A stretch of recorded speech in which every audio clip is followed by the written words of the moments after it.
Olá, saudações, bem-vindo a mais um episódio do VP Podcast. E para hoje recebemos um convidado que dispensa qualquer tipo de apresentação, é pastor, é professor, também é agrônomo.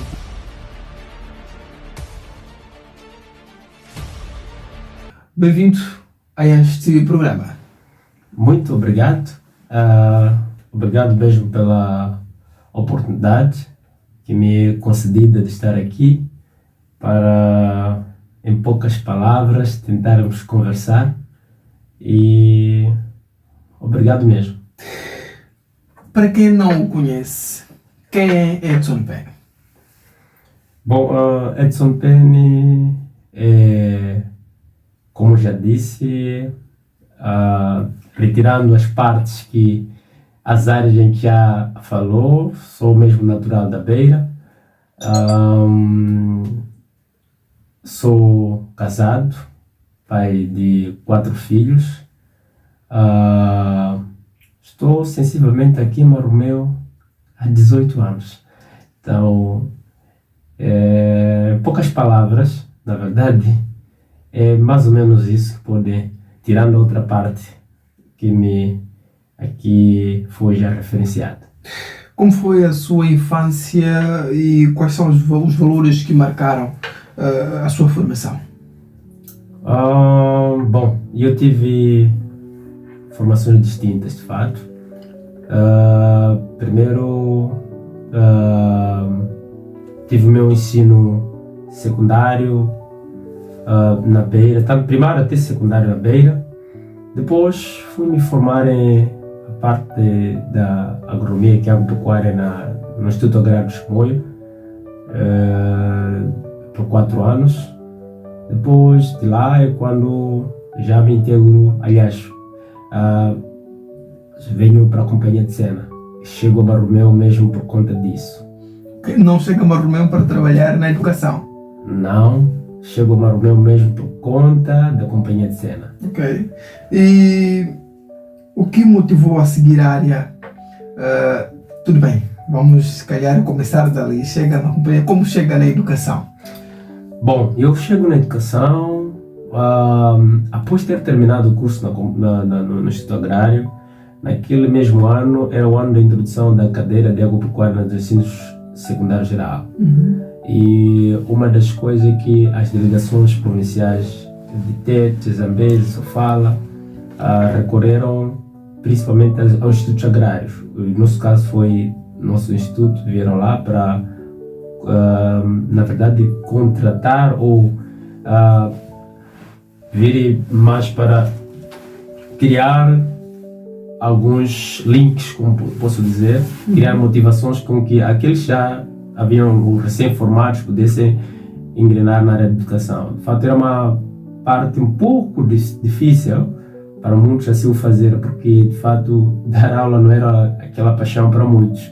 Éramos formados para o campo e não era mais para a sala de aula, ser professores por ali. Então, com o tempo, muitos só puseram nome na altura.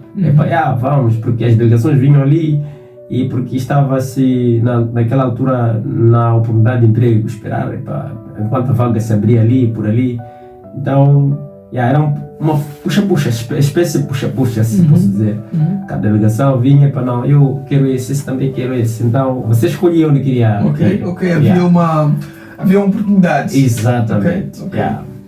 Então, é dali onde realmente eu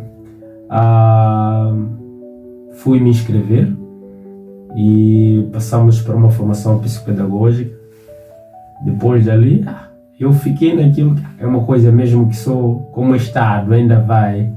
E houve aquela oportunidade, os da Companhia de Cena vieram para lá também, onde já vieram fazer uma seleção de ser estudantes que realmente queriam que pudessem já trabalhar cá.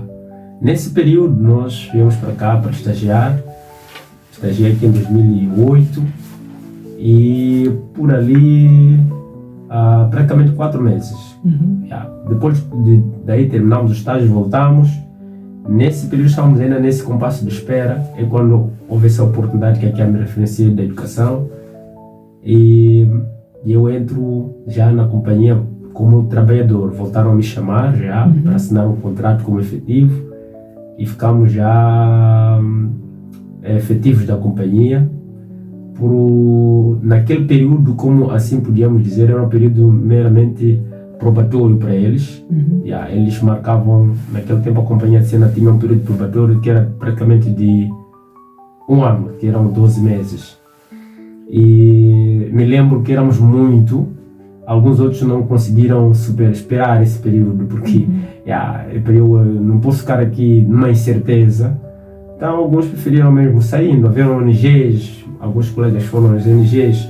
Então fomos diminuindo, éramos um número de 9, ficámos para 6 até 4. Então fomos diminuindo assim. Então estávamos lá, deixa lá ficar, ainda vou pensar, ainda havia aquela outra oportunidade aqui, ali. Então, mas para dizer, deixa lá, alguma coisa ainda me diz que tem que ficar aqui. Pelo número, com alguns colegas ficamos, e eu sou solicitado, no meio desse percurso de probatório, sou solicitado pela educação. Que é para, estamos mesmo querendo os seus serviços, antes disponível. Quando estou aqui, ainda não sei o que, deixa lá. Eu fui para lá e submeteram novamente para uma capacitação. Me lembro que fomos já nessa parte da área psicopedagógica, que não tínhamos porque éramos só formados na área agrária. E por tempo, depois daquela formação, houve já aquela enquadramento. Então você se escolhia. E a maior necessidade era primeiro encaixar as escolas das cidades, as escolas mais grandes. Me lembro que eu estava enquadrado entre as duas escolas, Mateus São Tempo e Samora Machel.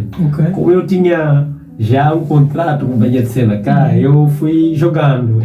Por que eu não posso trabalhar na escola secundária de Maromeu? Ele disse, Maromeu, você está sempre aqui para lá longe? Eu disse, não. E eu ainda preciso trabalhar lá. E lá, por ser distrito, campo, é fácil eu executar o que eu quero. Aqui, campo de produção não tem. Comecei a criar isso, mas o essencial que eu queria era conciliar para ver se ainda posso ficar aonde na altura. E porque o trabalho que eu fazia, mesmo meu período laboral na companhia não comprometia meu trabalho. Eu conseguia, e no princípio foi mesmo aquela situação de eu já era contratado já na educação, vim com um contrato já mais ou menos já da beira para cá. Chegamos aqui, eu apresentei-me e continuei a trabalhar normalmente com a companhia de cena. Nesse período eu fui mais para aquilo ainda de pensar se podia continuar num ou no outro. Nessa ordem de ideia foi aparecendo já, por que eu não posso ficar se de fato eu tenho um período laboral, esse lado que não compromete o outro. E fui assim fui fazendo porque realmente não comprometia nada. E me lembro que naquela altura quando eu formei o meu chefe, para além de ser funcionário daqui, estou mesmo a trabalhar na educação, desde que você não comprometa meu trabalho. Trabalho aqui no plano.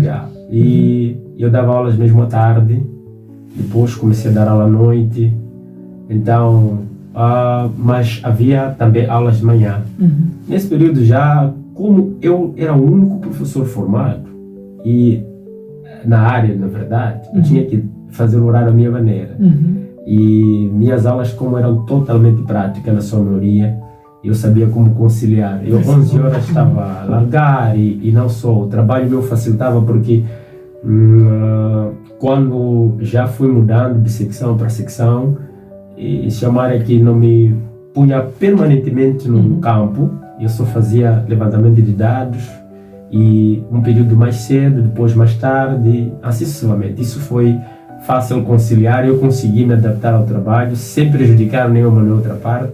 É verdade que era esforçado, porque requeria de fato uma maior dedicação. Eu tinha que estar, e naquela altura eu não era casado e eu conseguia me era maleável para mim.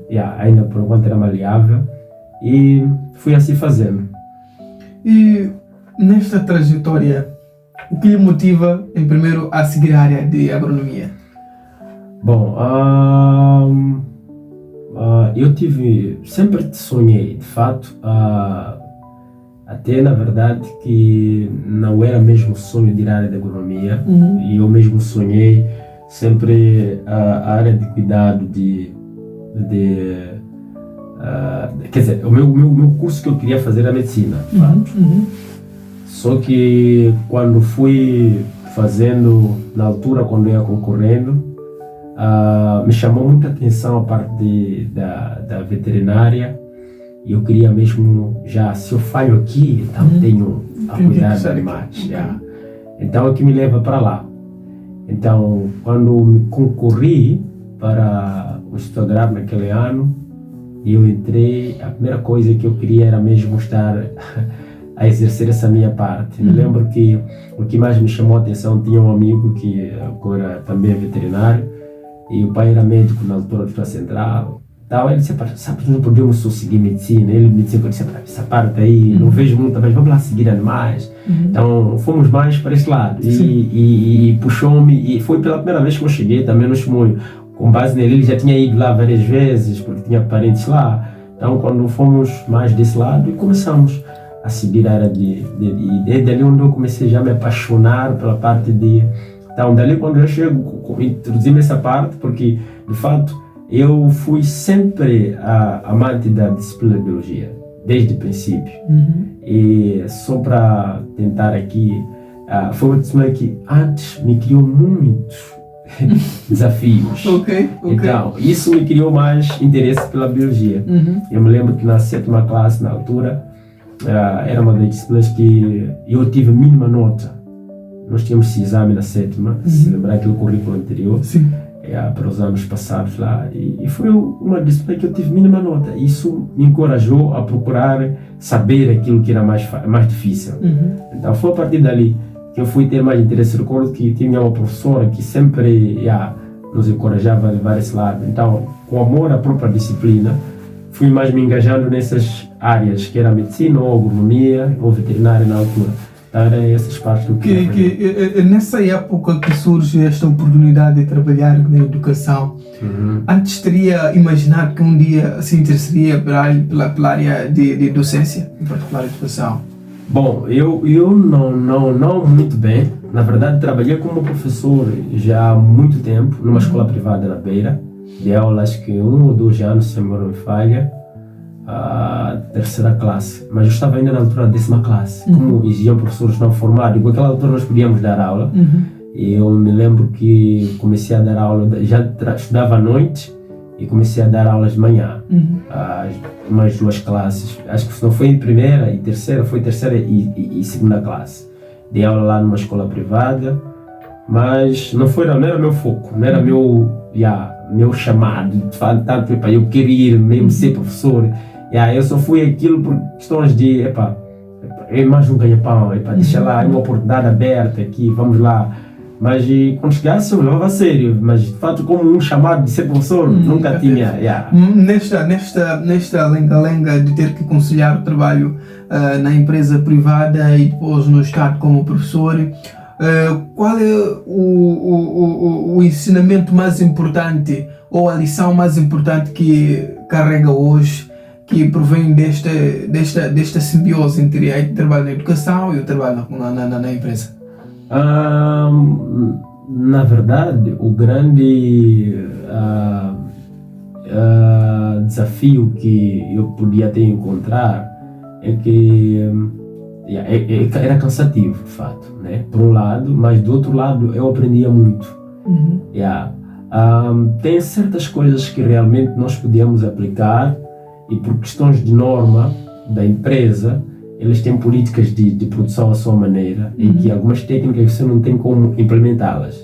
Mas enquanto já estava desse lado, eu conseguia implementar o que realmente eu aprendi por forma prática, né?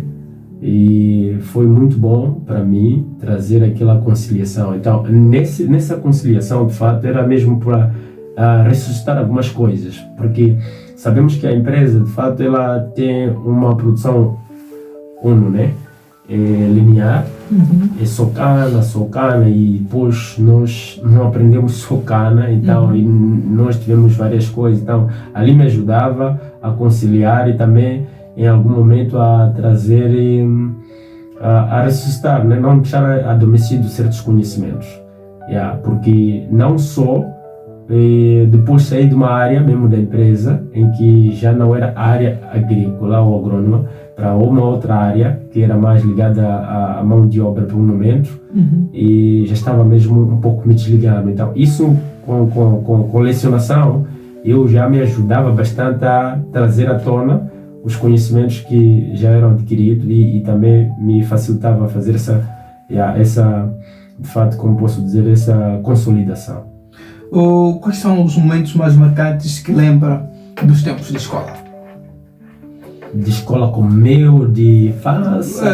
De escola, na formação. Na formação, bom, e como eu disse, tive uma trajetória, porque depois de ter saído de uma escola, de uma cidade, eu chego para Chimoio pela primeira vez, e o ensino lá era totalmente diferente.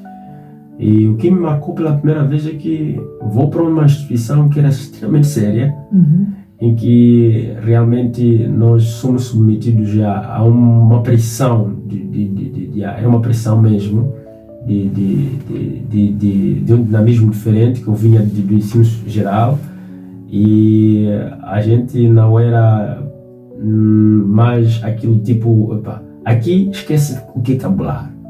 Porque ali era, se você comete fraude, você está expulso. As coisas eram muito tensas. Apertadas. E eu estava habituado, estávamos naquela altura em que realmente você tinha uma sala quase dessa que era quase um rácio para o aluno mesmo. Então não tinha como, então sem se dedicar ao trabalho, à escola mesmo, ao conhecimento. Eu me lembro que tinha que me adaptar àquilo. Conhecemos muito a uma altura como essa que é de inverno, e na zona onde está o instituto é mais baixo, frio, está mais intenso. Sente que essa experiência hoje moldou para o tipo de pessoa que se tornou? Bastante, porque de fato eu fui aprender lá o que eu não tinha do outro lado. Ainda conseguia mesmo ter aquilo, mas quando cheguei lá tive um novo dinamismo e a dedicação era outra. Ora bem, estamos a conversar com um homem que tem uma história tridimensionada, diríamos assim, que é pastor, é agrônomo também, é professor. E estamos a conversar em torno desses três assuntos. Para si que nos acompanha, pode sim deixar o seu comentário, partilhe esta informação ou esta live para alcançar um número considerável de pessoas. Vamos dar um pulo para uma área, se calhar vamos nos focar apenas em agricultura na componente de desenvolvimento. Okay. Como avalia o atual estado da agricultura em Moçambique como agrônomo? Na verdade, para ser direto e franco, eu acho que estamos mesmo desapreciar ou estamos fora daquilo que podíamos ser.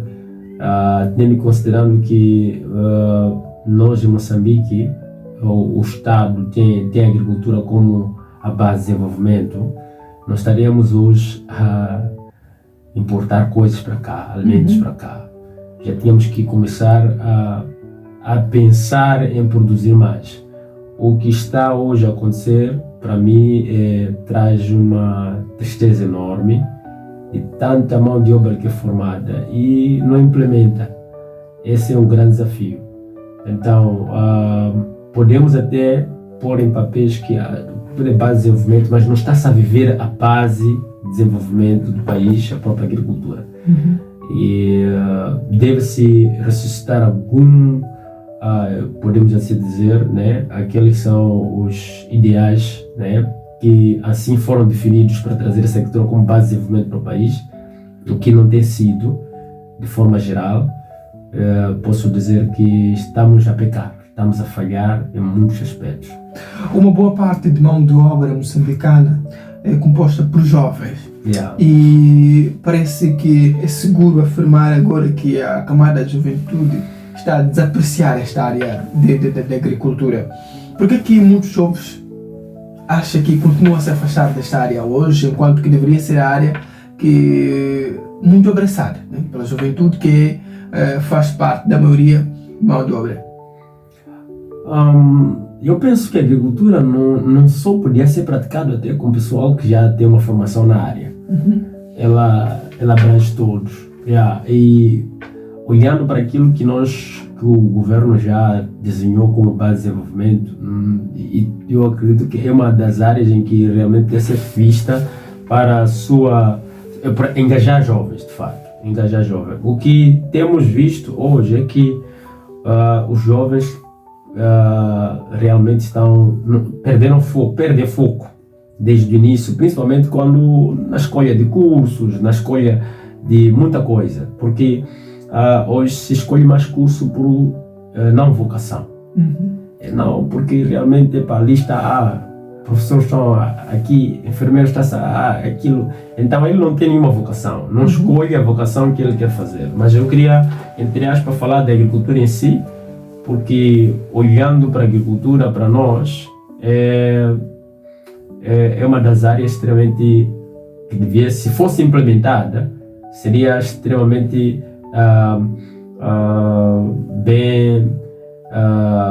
os jovens estariam bem sucedidos. Eu digo isso porque muitos jovens do nosso país perdem por conta de esperar uma oportunidade de emprego ou no estado ou aonde, e deixando do que podem fazer agora aqui, usando a própria terra ou trabalhando a terra. Um dos exemplos concretos que eu posso trazer, por exemplo, localmente cá em Marromeu, nós temos uns solos extremamente ricos, que são melhores solos até a nível da África Austral, por causa do Vale de Zambeze. Então, os nossos solos não dependem, são solos que conseguem dar tudo que é produtividade. Quer dizer, você semeia o que for, ele sai. Então, eu não vejo por que muitos jovens têm que correr atrás daí. Se pegássemos, unisse os jovens numa produtividade, ou numa linhagem de produção, eu acredito que seria muito, muito, muito bom e iria trazer enormes vantagens. É possível um jovem construir estabilidade financeira através da agricultura? Extremamente. Okay. Sim, muito bem. O que falta para que a agricultura se torne mais atrativa para a juventude? Na componente olhar o governo é engajar o governo para olhar jovens dessa área. Na componente de jovem, diria eu, de fato, era olhar jovens para eles mesmos, não só esperar que o governo faça alguma coisa, mas começar a fazer alguma coisa com as próprias mãos. Eu tenho dito assim, tem um slogan que eu sempre falo, e para os jovens, leica goneira manja, não pode dormir por cima das mãos. Você quando passa o tempo, as mãos não são para dormir por cima delas, nós temos que trabalhar. Temos muitos jovens que são preguiçosos, acordou de manhã, ele não tem projeto nenhum. Então, se ele tivesse um campo, nascemos por pais agricultores, quase na maioria de Moçambique, nós temos, sermos agricultores, ser camponês, de fato, é uma coisa de origem, não tem nada a ver com formação. Nascemos todos, já sabíamos que papá, mamãe já ia para uma chamba, tinha uma pequena parte de produção. Então, a agricultura para nós é algo de origem. Então, isso não podia dar. Nós temos como dar certo e sermos bem-sucedidos na área financeira com a prática da agricultura. Que políticas considera prioritárias para o desenvolvimento do setor agrário? Bom, talvez em termos de... não percebi bem. Que políticas considera prioritárias para o desenvolvimento desse setor agrário? Porque se estamos a dizer que hoje a juventude não aposta muito na agricultura, em certa medida podemos considerar que as próprias políticas que são desenhadas para o setor se calhar não são muito favoráveis. Então, que políticas acha que poderiam ser adotadas nesse setor para que seja atrativo aos jovens?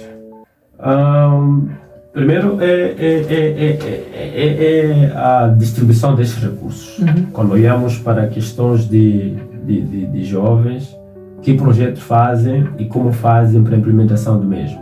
Segundo, olho mesmo para que os jovens começam a olhar, na verdade, uma inspiração. Eu me lembro que alguns jovens hoje são engenheiros, alguns são técnicos agrários, outros estão em várias áreas. Hoje eu me admiro muito porque eles olharam a mim, vinham a mim como referência numa coisa. Esse professor é agrônomo, dá aula, aquilo, e chamava a atenção. O que me fez ser professor? O que me fez trabalhar na companhia? E de fato, primeiro era uma referência naquela altura, por conta de que como é que ele conseguia trabalhar, conseguir dois empregos, e aquilo começou a chamar a atenção a muitos. Eu lembro que levei muitos jovens para esse lado. Tem muitos jovens hoje são engenheiros, olharam esse lado, isso cativou-lhes muito. Então eu acredito também é necessário suscitarmos esse lado de restaurar, não só levarmos, mas o que nós podemos transmitir, que valores podemos trazer, né? Porque o grande legado, de fato, é construir algo nas pessoas. Então nós precisamos de levar isso para... É professor há muitos anos, diríamos assim. Como avalia o sistema de educação atual? É complicado. O sistema de educação atual é complicado. Existem políticas que realmente já estão não muito a ajudar em algum momento, mas, como se diz, estamos mesmo a mercê do que se dá, de fato, mas por lado alguma coisa está-se a depreciar e isso não leva a uma qualidade, em parte, a uma qualidade. Lembro que o Presidente da República, quando ainda candidato, ele referenciou uma coisa: se a educação de fato for deixar de ser sustentada, né, por fora, nós vamos termos novas políticas, mas enquanto assim for, isso está mesmo a depreciar. Falando verdade, está a depreciar, não está a ajudar. Que educação temos que esperar enquanto o país continuar a sobreviver na base de apoios internacionais, até tendo considerando que os apoios sempre vêm com condições pré-desenhadas e costuma-se dizer não se doa dinheiro, dá-se em troca. Isso na educação, que educação temos que esperar? Uma educação extremamente estamos a ver uma educação, como posso dizer, depreciada. Porque se hoje olhamos o aluno está a progredir e quando chega até as classes lá para cima, quem vamos formar? Com que qualidade vamos formar? Que engenheiro vamos tirar? Que médico vamos tirar? Que professor vamos tirar? Então, as qualidades também estão a depreciar tudo isso para o futuro que nós esperamos daqui. O que nós esperamos daqui a 5 anos? Um engenheiro formado, mas sem qualidade. Um médico formado, mas sem aquelas qualidades que esperávamos ontem. Por quê? Partiu de base. Foram-se falhando as bases necessárias que deviam ser colocadas lá desde o princípio e isso vai indo para lá. E não temos como acomodar o que nós realmente teríamos para um bom quadro, um bom funcionário lá em diante. Esta depreciação da qualidade claramente é acompanhado com alguns desafios por parte do próprio professor, que é tido como pilar fundamental no sistema. E quais são esses desafios que acredita que, quando erradicados agora, daqui a algum tempo poderemos olhar a educação com uma outra cara?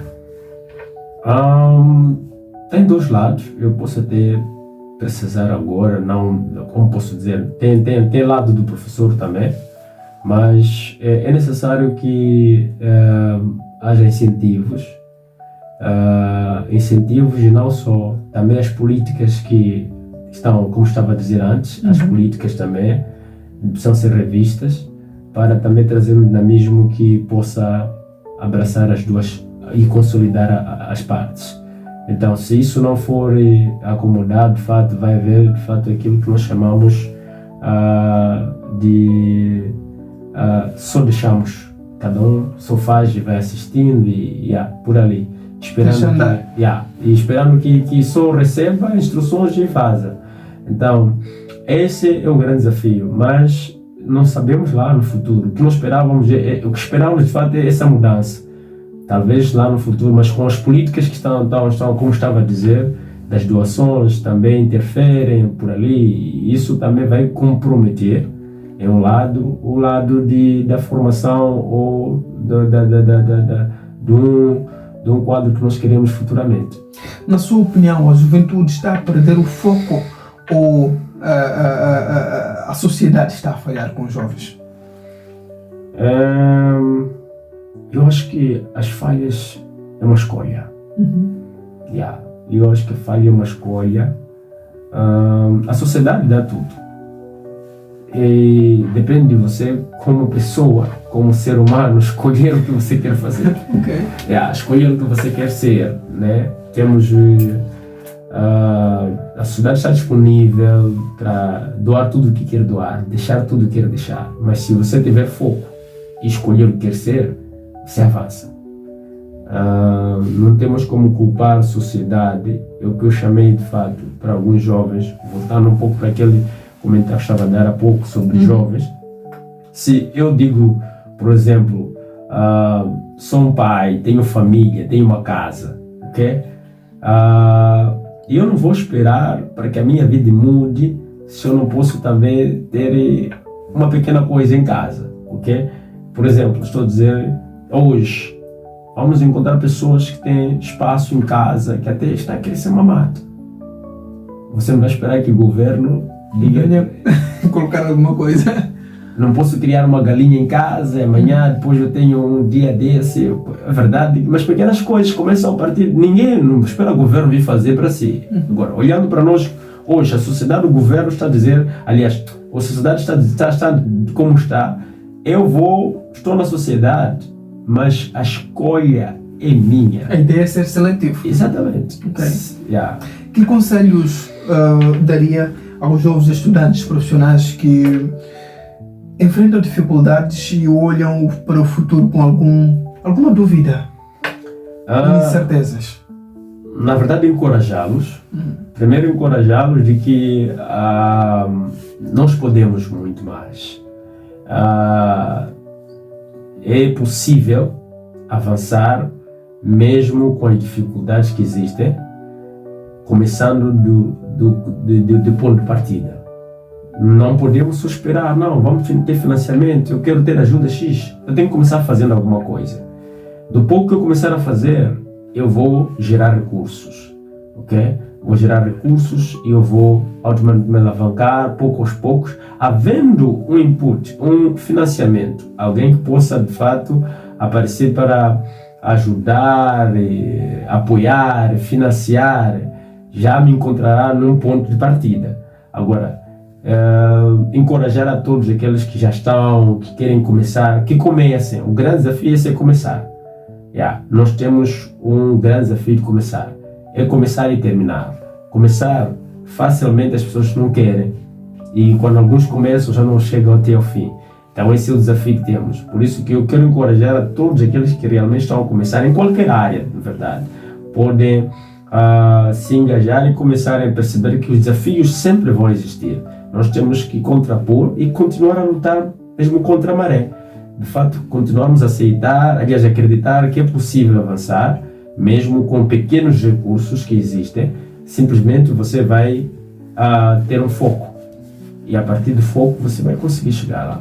Ora bem, estimado internauta, está a acompanhar mais um episódio do VP Podcast e como referenciamos a princípio, recebemos um convidado que é pastor e é também professor e por outro lado é agrônomo também. E por falar em pastor, vamos virar os dipolos para esta temática. Como nasce a vocação pastoral? Bom, esse lado é outro lado, ok? Eu não sei, mas só sei que tive um chamado. É uma vocação extremamente foi excepcional na minha vida. Primeiro porque foi difícil assumir. Foi difícil assumir, falando concretamente. Não foi fácil porque chego a ser pastor numa altura em que jovens com a minha idade não podiam ser pastores. E ser pastor naquele período era ter uma idade, ter cabelos brancos. Então eu tive muita rejeição, tive de fato muitos desafios para ser aceito. Depois, como se não bastasse, eu não era casado na altura ainda. Então foi um desafio daqueles. E nasce a vocação mesmo por conta de um período em que eu realmente... primeiro é porque alguém já havia visto essa vocação em mim e eu não acreditei. Eu não criei porque de fato eu vim para trabalhar, irmão meu. Não vim para ser pastor. Então nasce essa vocação pouco a pouco. Fui servindo a Deus numa igreja, depois dali chega a altura em que a vocação começa a falar mais alto. E eu me lembro que eu tive que parar de ir à igreja onde eu ia, e quando Deus me leva para esta outra visão, e foi por uma situação mesmo que alguns realmente mesmo lá tiveram que me combater, mas eu disse que não estava mesmo a lutar por posição nem por querer ser, porque de fato se quisesse ser eu não estava mesmo com esse desejo de querer ser. Era jovem e eu precisava de ainda querer ser jovem, querer brincar mais. E na altura em que eu estava, quer dizer, do que eu já era, eu já ganhava 2 salários na altura e não estava à procura de nada, ser pastor. Então eu estava mesmo, então primeiro minha família mesmo não preparou-se para isso. Então foi um assunto daqueles que eu tinha que abraçar, portanto fugir de Deus. Eu tive que mesmo, Deus teve que me chamar para isso. Foi num determinado momento em que eu tive que fugir. Eu me lembro, sair de uma congregação para outra, até que o pastor na outra congregação disse para mim, disse que eu estou vendo você a construir uma igreja grande aqui. Eu disse, pastor, eu estou fugindo de lá. Por causa dessas coisas? Ele disse, não, Deus me mostrou isso. Então, foi mesmo um período em que não foi fácil. E a minha vocação desse lado foi algo difícil, foi muito mais combatido que outra coisa. É difícil conciliar a vida profissional e com o ministério pastoral? Por um lado quando realmente algumas situações nós temos que lidar com elas no sentido espiritual, e às vezes com o lado laboral fica difícil. Não é tão fácil. É um desafio enorme. Na verdade, se fosse para escolher, direito, ficar pastorado o tempo inteiro é melhor do que estar a fazer as duas coisas, porque tem que ser esse lado, tem que voltar a servir a isso. É que eu estava a dizer no princípio, como pode me chamar? Porque às vezes, mesmo na sala, alguns me chamam pastor de novo. Então fica assim, né? Mas é fácil de ser chamado, mas para conciliar os papéis não é tão fácil. Qual considera ser o principal desafio espiritual das famílias moçambicanas?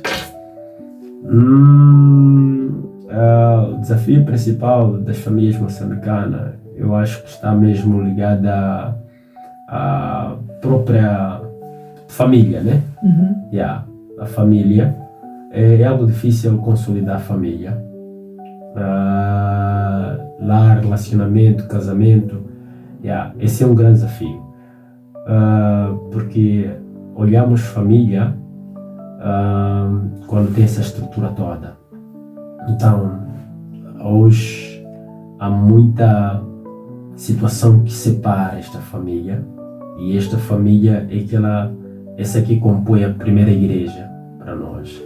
Então, se ela não estiver constituída, facilmente ela desvia-se do foco e ela é que vai não espelhar-se na sociedade. Pastor, estamos a falar, estamos a ter essa conversa numa altura em que há uma proliferação desusada, diria assim, das igrejas.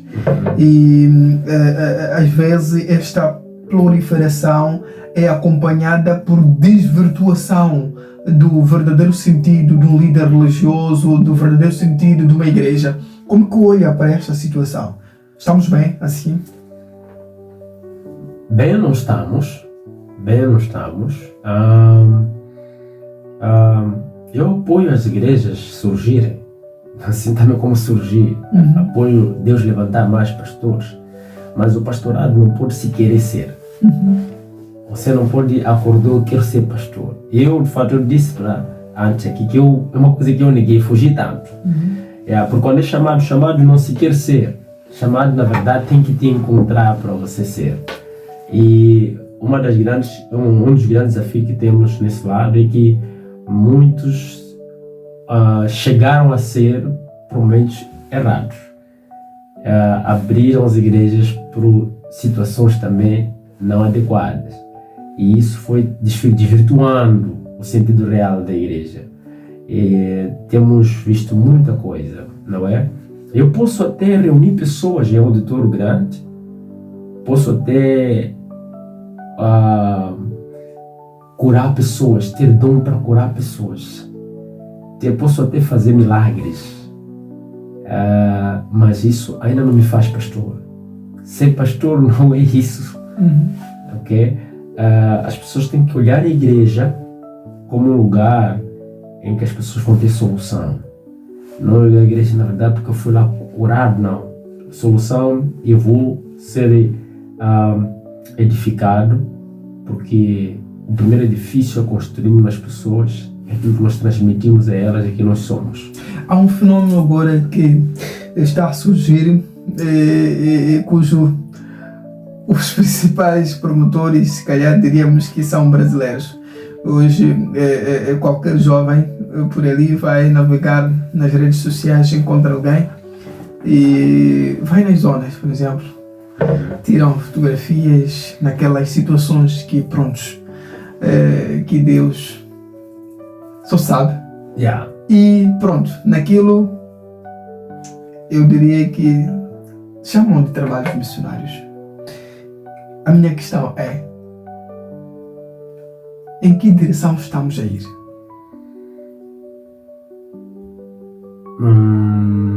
Eu posso chamar, na verdade, de mercenários. Essa é a direção que só podemos ir. Ok. Porque mais do que isso, eu acho que não sei qual nome posso dar, porque essa é a pior proliferação que estamos a ter, porque hoje alguém nasceu, viu que posso ganhar dinheiro, tiro fotografia, eu monto uma igreja, chamo os brasileiros para cá, e ele não tem nada de ser pastor, não tem nenhuma vocação antes de ser pastor. A vida dele não condiz para carregar ovelhas para os seus, porque a maior responsabilidade que nós temos, de fato, de ser pastor, não é só pregar, não é só estarmos em frente das pessoas, é apresentarmos as pessoas diante de Deus um dia, onde vamos dizer: Senhor, esse é o rebanho que eu cuidei dele durante todo esse tempo aqui, eu fui pastor deles. Isso é que tem sido não muito conhecido com muitos. Agora, por causa da necessidade, muitas pessoas vão abrindo a igreja dessa maneira. E também os brasileiros, não porque eles não têm vantagem com isso. Os nossos irmãos brasileiros têm mais vantagens com isso. Eles vão aparecer ali, recebem, não são meramente doadores eles simplesmente são uma linha por onde a doação chega, fica em maior parte lá e mandam para você. E você fica assim, eles vão construindo uma igreja aqui, mas fica a saber que 50 ou 80 vezes mais, uma cadeia de... já ficou em outro lugar e só você só se acomoda com aquilo. E isso ali é o que torna hoje uma igreja realmente acomodada, não salva. Porque vão querer receber, só queremos situações, então já não vão ir para ter salvação. É porque eles já emitiram que temos que doar, a igreja tem que dar alguma coisa, as pessoas não vão para ser salvas, para se redimir a Deus e ter uma comunhão profunda com o Espírito Santo, não. Qual é o risco que estaríamos a correr? Por exemplo, está a se tirar foto uma criança de 5, 6 anos descamisada em situações que comove qualquer um que possa ver, e esta criança está a crescer. A fotografia, quando está lá na internet, fica por lá. Um dia vai crescer esta criança. Qual é o risco que estamos a correr nestas situações? Nesta tentativa de ganhar a sensibilidade do outrem para se identificar com a nossa causa? Na verdade, se fosse, eu acredito que vai ferir psicologicamente futuramente a própria criança, que já no futuro será uma pessoa adulta, para desmistificar aquilo que teria acontecido com ele. E é algo que eu trabalhei muito com brasileiro. Por experiência, eu fui treinado com brasileiros, não é, né? Eu conheci essa estrutura de furto já há muito tempo, mas eu percebi de fato que tem esse lado, e comecei com um trabalho de evangelismo de criança nos bairros, mesmo na cidade da Beira, já há muito tempo, e eu percebi, eu vi essa linhagem, mas é uma das coisas que eu não concordava por conta disso. E essa exposição. É que futuramente as mesmas, como estava a dizer, vão crescer, vão ver suas imagens em algum lugar e perceber que eu, na verdade, venderam a minha imagem. Como é que fica? Em relação à pessoa, em relação à igreja. Porque a dado momento a impressão que os outros têm, não só estamos a vender isso, estamos a vender aquilo que nós somos. Porque só o fato disso chegar a Brasil ou qualquer país, nós nunca estamos em desenvolvimento. E aquela imagem faz passar da cabeça deles que nós somos todos assim. Piores pobres. Exatamente. Por isso que quando eles descem no Maputo, não esperam ver o que estão a ver lá. Porque eles esperavam ver aqui talvez macacos, verem outras coisas, verem só isso como fosse uma mata. Então, para verem aquilo que vem, eles já começam a chamar a atenção. E eu me lembro que estive um dia a viajar com um missionário brasileiro, disse: pastor, saí de Maromeu. Mas quando eu cheguei lá, fui servido camarão. Disse: o Brasil não come camarão. E ele está sempre a pedir dinheiro, botar foto. E eu não podia comentar tanto, né? Eu não sei o que é isso, sabe? Vocês é que fazem isso acontecer. Vocês é que promovem isso. Quem promove aquilo não são os moçambicanos, são os brasileiros que pedem isso. Porque se eles não pedissem, por que nós?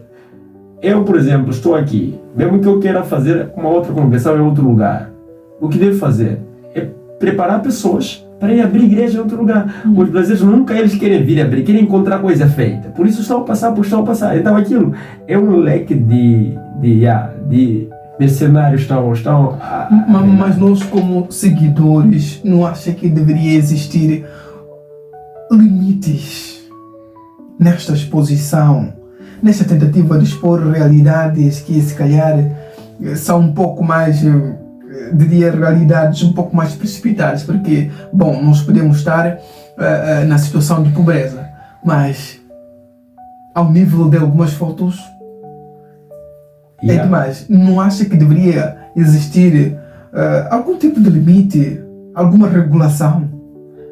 Devia, até porque deve. Na verdade, o governo, provavelmente com essa nova lei, acho que está também mencionada alguma coisa, sei que a memória não me falha, para tentar trazer alguma abordagem dessa natureza.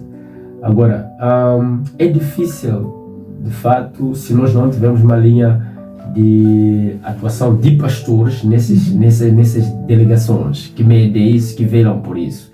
Porque se dizemos que temos uma entidade religiosa e não tem um religioso lá para também tentar fazer com que isso é que está a falhar. Temos uma entidade que temos que encontrar um religioso lá, que vai também olhar na parte religiosa o que realmente deve ser, que componente deve ser colocado lá para poder quantificar, desmistificar, colocar baliza, limitar, parar certas coisas. Quando não houver isso, então nós vamos ficar aqui nos seguindo. O que vai acontecer? mesmo os órgãos locais, não tem nenhuma lei que para isso. Nós não temos como um instrumento legal para dizer temos que parar aquele pastor por estar a fazer aquilo. Não existe nenhuma lei. Se houvesse, já teria que aparecer. O único que pode fazer isso é o governo, pelas leis que o governo tem, pela proibição, talvez, de imagens sem autorização do dono, talvez pode ser isso. Agora, como pastor, talvez, trazendo, mesmo que a gente desenhe uma ética, não é? Alguns podem até não fazer parte, mas esses depois não tem como serem sancionados. Porque tivéssemos, era encontrar um grupo ou encontrar uma podemos chamar de ordem de pastores, ordem das igrejas. Essa ordem, a ordem define, a ordem limita. Até que não. Exatamente, a ordem, ela coloca sanções. Nós não temos a ordem. Uma questão só para tratarmos deste assunto. Certo. Em suma, podemos assumir que a religião virou negócio hoje? Olhando para alguns pressupostos, tenho como não defender, posso dizer que existe, né? Que um deles é esse, existem outros, não é? Cada um faz da sua maneira, na verdade, e como ele faz. De fato, quando tiramos o sentido real, já vira a igreja um lugar de convite de ladrões, como Jesus disse. Estamos a caminhar a reta final desta conversa, estamos a conversar sobre agricultura, sobre a educação também, sobre a espiritualidade. Pastor, que papel deve ter a igreja no desenvolvimento das comunidades? A igreja tem um papel extremamente importante no desenvolvimento da comunidade. Primeiro, estamos a olhar que se não existir igreja numa comunidade, nós não temos um homem transformado. Primeiro, para nós termos um desenvolvimento, temos que transformar o homem, no sentido de colocar esse homem, um senso real, um senso nato, um senso digno. Porque, olha só, se nós temos, por exemplo, temos cadeia. A cadeia, ela não transforma ninguém. O ladrão pode ir lá N vezes e sair. Mas se não tiver igreja para mudar a mente dele, ele nunca vai deixar de ser ladrão. Então, a igreja tem esse papel. Primeiro é esse, transformar o homem, não é? A igreja tem para transformar a sociedade e colocar na sociedade a capacidade de poder, na verdade, mudar o país ou mudar a própria sociedade com saber ser, fazer e muito mais. Mas isso parte do princípio que a igreja, de fato, seja vista como esse polo, como esse elo, não é? Principal para a mudança de transformação do homem. O homem não é mudado por ciência, o homem é mudado por Deus só. Então, se Jesus estiver no centro do homem, é fácil esse homem transformar-se e tornar um homem diferente para a sociedade. O senso vai mudar, tudo mais vai mudar, porque se de fato eu sou um homem transformado, não vou roubar o que é do trem, não vou corromper, não vou fazer mal ao outro. Isso aí é a igreja que faz. O que significa liderança para si? A liderança para mim, em termos mais resumidos, tem a ver com fazer outros serem como você. Levar pessoas para um lugar com um porto seguro, de fato, e com uma inspiração e com um legado. Vamos a uma curta pausa e voltamos no piscar de olho. Olá pessoal, olha, eu te recomendo, venha conhecer na Vila do Maranhão este residencial VIP. É um local onde você pode descansar, pode se sentir confortável, não vai se arrepender, venha.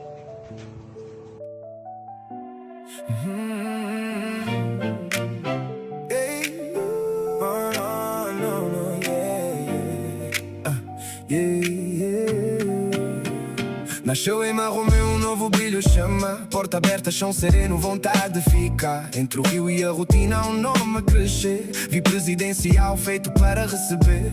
Quartos modernos, linhas limpas, calma no olhar. Cada detalhe convida o corpo a desacelerar. No silêncio da noite o conforto vem morar. E a cidade ganha um motivo novo para sonhar. Vi presidencial, vem descobrir um lugar de luxo para descansar e sorrir. Exclusividade, cuidado e bem-estar no sinal. Como nunca visto em Marromeu, simplesmente especial. Simplesmente especial. Se é viagem de negócios, família ou lazer, há segurança, há sorriso, há jeito de acolher. Atendimento de excelência, presença sem igual. Ora bem, estamos de volta e para questões ping-pong, professor ou pastor?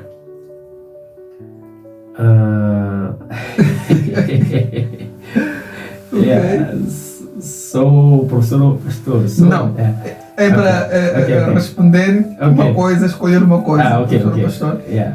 Pastor. Campo ou sala de aulas? Campo. Disciplina ou motivação? Disciplina. Livro ou experiências? Experiências. Sucesso ou propósito? Propósitos. Uma palavra para definir a juventude atual?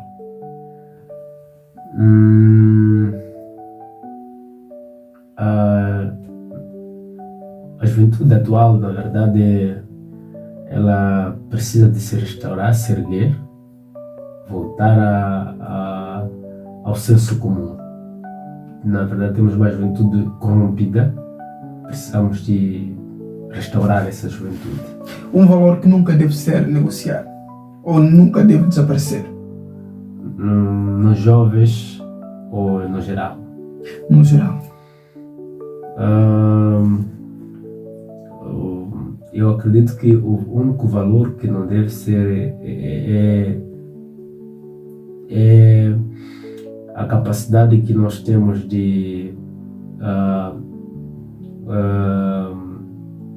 guardar princípios em nós, conservar princípios, seguir princípios, não é? E fazer valer os princípios que nós temos, porque nossa cultura tem princípios, a ética tem princípios, então o único valor que temos é salvaguardar os princípios. Os princípios é que determinam valores em nós. Um sonho ainda por concretizar?